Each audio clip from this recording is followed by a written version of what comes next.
Lendo Metamorfoses de Ovídio.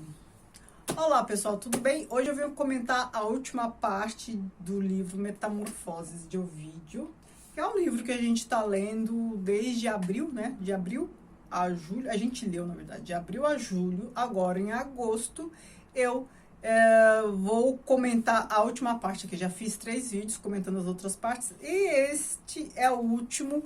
Terminei de ler esse livro assim com um pezinho no coração, porque é uma obra maravilhosa. Agora eu vou comentar do livro 12 ao livro 15, né? E aqui, nessa última parte, já no livro 12, o que a gente tem? A gente tem trechos sobre a guerra de Troia. A gente começa com o quê? Os gregos em Aulis, Ifigênia. A gente tem uma peça de teatro só com esse título, né? Ifigênia em Aulis, que eu já li, inclusive. E aqui conta o quê? O sacrifício da Ifigênia. A Ifigênia é a filha do Agamenon com a Clitemnestra. Clitemnestra é irmã da Helena de Troia. O Agamenon é irmão do Menelau, que é o marido da Helena de Troia. E para eles irem buscar a Helena de Troia, que já tinha sido raptada e tal, eles precisavam que o mar ficasse favorável, porque eles têm que viajar até Troia, né? Troia é uma região onde hoje é Turquia, então tem um mar ali entre a Grécia e a Turquia. E aí eles pedem, rogam aos deuses um mar favorável e tal. E aí a deusa, eu não sei se é a Ártemis ou a Atena, já não lembro mais, ela pede que o Agamenon sacrifique a filha em honra a ela, para ela favorecer a viagem. Lembra a história de Abraão, né? E o Isaac, né? Exatamente isso. Ele tenta sacrificar a filha e tal, só que aí depois, na última hora, ela pede para trocar por uma corça. Agora, essas histórias todas que a gente leu em Ilíada, em Odisseia, né? E também em Eneida, elas aparecem aqui. Aparece assim um trecho da história, o que é legal assim, é contada também às vezes de uma outra forma por um personagem que é pouco proeminente nas outras obras. Isso torna interessante. Então a gente acaba conhecendo a mesma história que a gente já conhece, essas histórias famosas aí, com outra visão, né? De outra forma, né? Aqui aparece Aquiles, aí tem toda, ó. Tem a Ifigênia, depois tem o Aquiles, toda a história de Aquiles, aí aparece a morte de Aquiles e tal. Tem a história de Ceneu, que pede para ser transformada em homem após ser violentada por Netuno. E ela considerou isso uma desonra tão grande que pede para ser homem, para virar homem, porque ela não gosta. É muito humilhante essa condição feminina de estar tão vulnerável a essa violência. Aí depois que Aquiles morre, o Ajax, Ulisses, acho que talvez até outros, disputam as armas do Aquiles. E aí, acho que é o Ulisses que fica com as armas, e aí o Ajax fica louco. Enfim, essa história também é contada em outras peças de teatro que eu já li, já comentei aqui. As disputas de... Aqui aparece a disputa de Ajax e Ulisses, né, das armas de Aquiles. E aí tem a história da Écuba, aqui tá como Políxena e Polidoro. A Écuba é a rainha de Troia, mulher do Príamo, a mãe do Heitor e do Paris.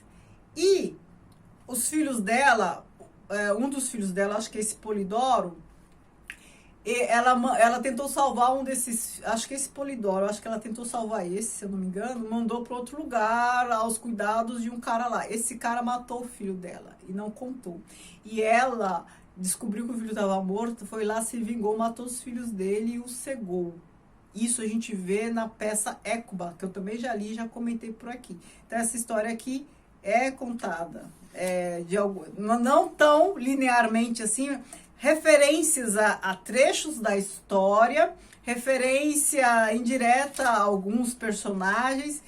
E aí a gente pensa, nossa, quem não leu essas obras todas que eu tô falando, Ilíada, Odisseia, Eneida, eu falo Eneida porque o Enéas também vai aparecer aqui, Ifigênia em Aulis, Écuba, Ajax, vai ter dificuldade para entender? Talvez um pouquinho, para entender bem o que está sendo tratado aqui, porque aqui a gente já está numa parte em que não são contados aqueles mitos avulsos, né? Então aqui são várias histórias que estão interligadas, porque a gente está tratando de Guerra de Troia. Então você está falando de Écoba, ora, ela é a rainha de Troia. Você está falando de Aquiles, um grande guerreiro de Troia. Então você está falando de Ájax e Ulisses, guerreiros também lá da guerreiro de Troia, não, da Guerra de Troia. Também guerreiros da Guerra de Troia e tal, e por aí vai. Então, assim, estão interligadas essas histórias todas. E aqui tem um poema que é A Partida de Enéas. E aqui começa a falar da Enéas, né? Porque já perderam a guerra, ele lutou do lado dos troianos, perdeu a guerra e aí ele volta para casa, assim como Ulisses, né? Aí a volta para casa de Ulisses rendeu a Odisseia, Ulisses que é o Odisseu, e a volta para casa do Enéas rendeu a Eneida. Então aqui ele já surge partindo. Por que aparece Eneida? Por que tá aqui Guerra de Troia? Por que ele tá fazendo referência a essas duas coisas? Ora, a gente não pode se esquecer que aqui no começo, que o vídeo fala? Que vai contar a história, né, desde o surgimento de tudo até os tempos atuais. O proêmio, ele fala: é meu propósito falar das metamorfoses dos seres em novos corpos.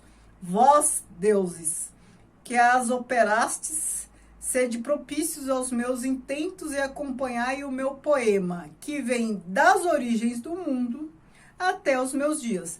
Então, ele começa com a origem do mundo. Qual é a origem do mundo? Gaia, e toda aquela história de origem dos deuses gregos que a gente conhece. Ele é um poeta latino, mas a gente sabe a referência dele é grega. A gente viu que os mitos aqui, em muitos casos, tem referência ao nome próprio romano, mas a gente sabe que é a mesma história grega com outro nome lá. E alguns aqui nem tem nome romano, já é nome grego direto.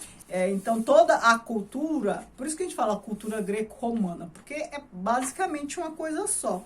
E aí, quando ele fala das origens, ele começa a narrar aquilo que a gente leu em Teogonia do Hesíodo, né? No princípio era Gaia, não sei o que, aí toda a origem, Saturno, né, Cronos que come os filhos, Zeus e tudo mais. Ele começa a contar isso. Aí ele fala, a origem do mundo até os meus dias. Quais são os dias dele, Ovídio? Século I depois de Cristo, Roma, é um poeta latino, Roma, Império de Augusto. Então, ele tá aqui já falando, aqui nessa parte final, ele já tá falando da Guerra de Troia e tal, logo depois vem a decadência aí desse mundo grego, e ele tá falando, e quando ele fala de Enéas, ele já tá falando da fundação de Roma. Aí vem Enéas, Rômulo, Rêmulo, né, toda aquela história, o mundo romano que se sobrepõe depois ao mundo grego. Então a gente já tá indo para o fim de tudo, né, que é os dias atuais, época contemporânea de Ovídio. Aí ele fala da partida de Enéas, aí tem as outras histórias paralelas, tal. No livro 14, ele fala de Glauco, Sila e Circe. Circe a gente conhece bem acho que da Odisseia. Fala das embarcações de Enéas, né? Apoteose de Enéas. E aí ele começa, aqui que ele começa a contar, né, a fundação, né, de Roma. Ó, tem um poema só para o Rômulo, né? Ainda é a história de Roma. Livro 15, Numa, a história do Numa. Vou ler só o trechinho que ele já expressa bem aqui a decadência do mundo grego e a ascensão de Roma. Ó.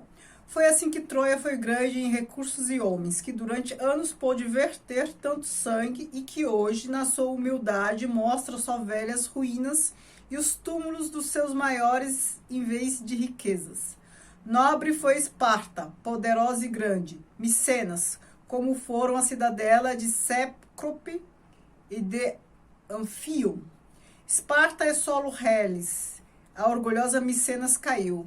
Que é hoje Tebas, a cidade de Édipo, a não ser um nome, e Atenas, a cidade de Pândio, que lhe resta mais? Mas também se diz hoje que está em ascensão uma cidade de origem troiana. Está falando de Roma. Roma, que nas proximidades das águas do Tibre, rio que nasce nos Apeninos, lança com ingentes esforços as bases de um império. Então, ele está anunciando o Império Romano. Augusto foi o primeiro imperador.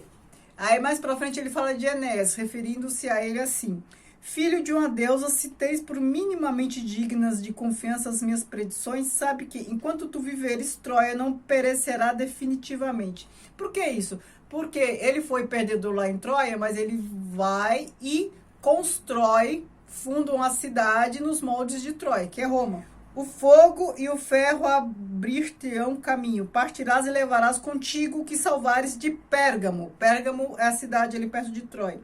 Até que um solo estrangeiro mais amigo que o pátrio, ou seja, ele está falando de Roma de novo, mais amigo, um solo mais amigo que o solo de Troia, os acolha a Troia e a ti, ou seja, toda a cultura troiana dele, e aí ele vai fundar Roma nos moldes de Troia.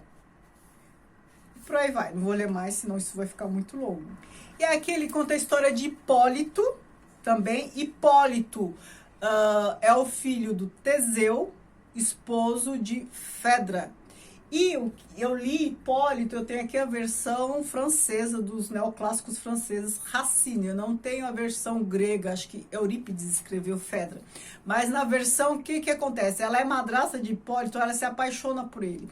A empregada dela, a serva, a convence a dizer para Teseu, o marido dela, que o Hipólito a seduziu, estava apaixonado por ela, tá? Inventa essa mentira. Aí o Teseu briga com o filho, o expulsa, o desgraça e tal. E aí pede para Poseidon, né, o rei lá dos mares, se vingar por ele, né? Porque o Hipólito vai fazer uma viagem lá, de barco, navio, sei lá o quê. Aí o próprio pai, Teseu, roga lá a Poseidon para dar um castigo a Hipólito. Só que aí era tudo mentira, né? Que na verdade quem gostava do Hipólito era a Fedra. Só que ela depois também ela não sustenta essa história, se mata, aí o Hipólito morre e tal.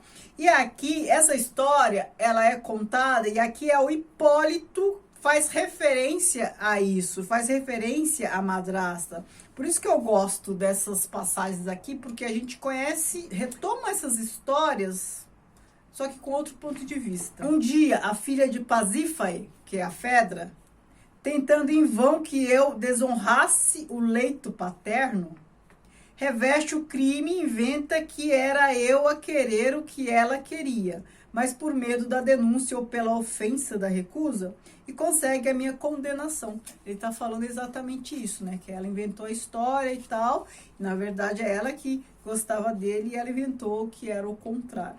E aí, mais pro finzinho, ele fala de quem? Júlio César e Augusto. Ele não pode deixar de citar César, né? O grande general. E aí, aqui pode confundir muita gente, porque ele fala do César e fala do seu filho. Aí quem a gente conhece como filho de César? Brutus. Só que quando ele fala de César e seu filho, o filho que ele tá falando é Augusto, não Brutus. Porque assim, o Brutus era filho adotivo? Era. O Augusto também era tipo um afilhado, porque nenhum dos dois era filho de sangue do César. O César teve uma filha que se casou, acho que com Pompeu, tal, depois morreu também, e ele teve um filho com a Cleópatra, mas ele não teve outros filhos. Então, Brutus e o Augusto eram filhos adotivos. Ele fala do César, que César foi grande. Eu já fiz um vídeo, né, sobre a peça do Shakespeare, Pílulas de Interpretação, sobre Júlio César. Se vocês se interessarem por essa história, dá uma olhada lá. Por lá eu faço um resumo dessa história de César e tal, o que estava em jogo ali. E além de ler trechos, interpretar. Olha, um trechinho, o que ele fala? Ó. Ascender como um deus ao céu e ser venerado nos templos será obra tua e de seu filho que, herdeiro do nome, será o único a suportar o peso que lhe foi imposto e vingador intrépido da morte do pai, ter-nos-á a seu lado na batalha. Ele está falando de César e seu filho, quem? Augusto. Carrega o nome do pai por quê? Augusto César. Porque César se tornou um título honorífico. Então, assim, todos os imperadores foram César. Mas César não foi imperador, ele era general. Então, assim, César é o mesmo que Czar, significa imperador. Então, Augusto César. César Augusto, Augusto César. Então, por isso que ele fala, carrega o nome do pai. Ascender como um deus ao céu a ser venerado nos templos. Porque César, ele era muito querido, né? E aqui, olha só como é interessante. Ele fala que o Augusto era superior ao César. Como filho, ele superou o pai. Aí ele cita outros exemplos da mitologia, inclusive, que o filho supera o pai. Olha o que ele fala. Assim cede o grande Atreu a glória de Agamemnon. Vence assim Teseu a Egeu, né? Teseu, filho de Egeu. E Aquiles vence Peleu. Peleu é o pai de Aquiles. Por fim, para usar de exemplos que lhes equivalham, é assim que Saturno é inferior a Júpiter, porque Júpiter é Zeus, e Zeus se vinga lá do pai, liberta lá os irmãos, né? Dá uma organização ali no cosmos. Júpiter governa as alturas etéreas e os 3 reinos do mundo. A Terra está submetida a Augusto. Ambos são pais e senhores. Então ele está falando que o Augusto supera César. Pra gente, atualmente, por mais que o imperador Augusto seja bem conhecido e tal, pra gente, o César tem mais fama, não é? Eu acho que a maioria já ouviu falar alguma coisa de César e tal, e Augusto não necessariamente. Assim. Por que eu ouvi te falar isso? Olha, porque ele está vivendo ali sob o império de Augusto. Augusto é o imperador enquanto ele escreve esse livro, né? Ele tem que exaltar. E eu acho que Augusto é bem vaidoso mesmo, porque foi o Augusto que pediu para Virgílio escrever a Eneida, porque ele queria que exaltassem a história do povo romano, as glórias do povo romano. Então faz todo sentido. É claro, eu já falei para vocês lá no primeiro vídeo, o Ovídio, por algum motivo que a gente não sabe muito bem, ele foi proscrito. Ele foi banido de Roma por Augusto. A gente não sabe muito bem o que aconteceu. Mas neste momento aqui ainda não, né? Este é o último poema que ele fala, né? Da glória de Augusto, que é até superior do seu pai, Júlio César e tal. Aí tem um epílogo, aí ele fala assim, vou ler o epílogo que é bem curtinho, ele fala assim: concluiu uma obra que nem a cólera de Júpiter, nem o fogo, nem o ferro, nem a voracidade do tempo poderão destruir. Que aquele dia que só meu corpo tem direito, ponha fim quando quiser ao incerto decurso de minha vida. Eu, na parte mais nobre de mim, subirei e morredouro, acima das altas estrelas, e o meu nome jamais morrerá.